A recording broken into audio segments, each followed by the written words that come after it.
อายุหลายขึ้นสิ่งใดที่เบาได้ก็ควรเบาอันใดตัดได้ก็หิบตัดไวๆเฮาบ่ได้มีเวลาอยู่ในโลกใบนี้ตลอดไปบางสิ่งในชีวิตถ้ามันหนักหน่วงหรือถ่วงเฮาก็อย่าไปให้สิทธิ์มันอยู่ในใจเฮาดนจนเกินไปชีวิตคนเฮาคือการเดินทางบ่แม่นการแบกทุกอย่างไว้ตลอดทางที่ได้ตื่นขึ้นมาหายใจในแต่ละวันใช้ชีวิตดังกับว่ามื้อนี้จะเป็นมื้อสุดท้ายของชีวิตมันบ่ได้เฮ็ดให้เฮาเป็นคนคิดสั้นแต่จะเป็นผู้ที่มีสติหลายขึ้นโดยบ่กังวลกับสิ่งที่ยังบ่ได้เกิดบ่ยึดติดกับอดีตที่ตัวเฮาเองก็บ่สามารถกลับไปเปลี่ยนแปลงอีหยังได้แล้วแปลกแต่จริงความแน่นอนคือความบ่แน่นอนบางสิ่งบ่น่าเชื่อแต่มันก็เกิดขึ้นได้เสมอเฮาจึงบ่จำเป็นต้องย่านไปก่อนที่บอกว่าอยู่กับสติ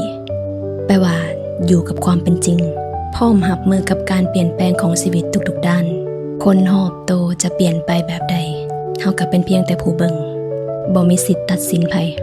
อยู่และยอมรับว่าทุกสิ่งมันมีการเปลี่ยนแปลงทุกอย่างก็ย่อมเปลี่ยนไปตามกาลเวลาถ้าบ่ปรับที่เฮาและเฮ็ดใจให้เบาขึ้นปัจจุบันเฮาจะหาความสุขในชีวิตได้ยากชีวิตพวกเฮามันสั้นและเฮาก็มีเวลาได้หายใจในโลกใบนี้อีกบ่ดนสิ่งใดที่เคยมีเคยได้สุดท้ายก็ต้องคืนสู่โลกอย่าไปใช้ชีวิตในโลกใบนี้ให้มันรู้สึกยากและซับซ้อนขนาดนั้นลองใช้ชีวิตแบบเบาๆลองเบิ่งบางทีความสุขมันอาจจะบ่ได้ต้องการสิ่งใดที่มันยิ่งใหญ่แค่ลมหายใจที่มันแผ่วเบา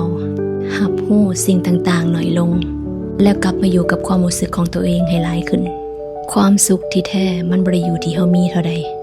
แต่มันอยู่ที่ใจเฮาพอตอนใดต่างหากอย่าลืมว่าเฮาทุกคนเฒ่าไปหน้า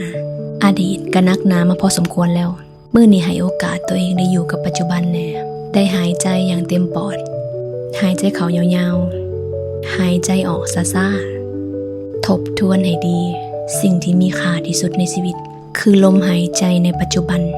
ถ้าในตอนนี้เฮายังหายใจดีอยู่นั่นแปลว่าเฮามีโอกาสที่จะเริ่มต้นใหม่ได้เสมอเริ่มต้นหักตัวเองอย่างถูกต้องเริ่มต้นที่จะมีความสุขแบบวันต่อวันขอบใจที่มีชีวิตอยู่ต่อเพื่อสร้างคุณค่าให้กับตัวเองและโลกใบนี้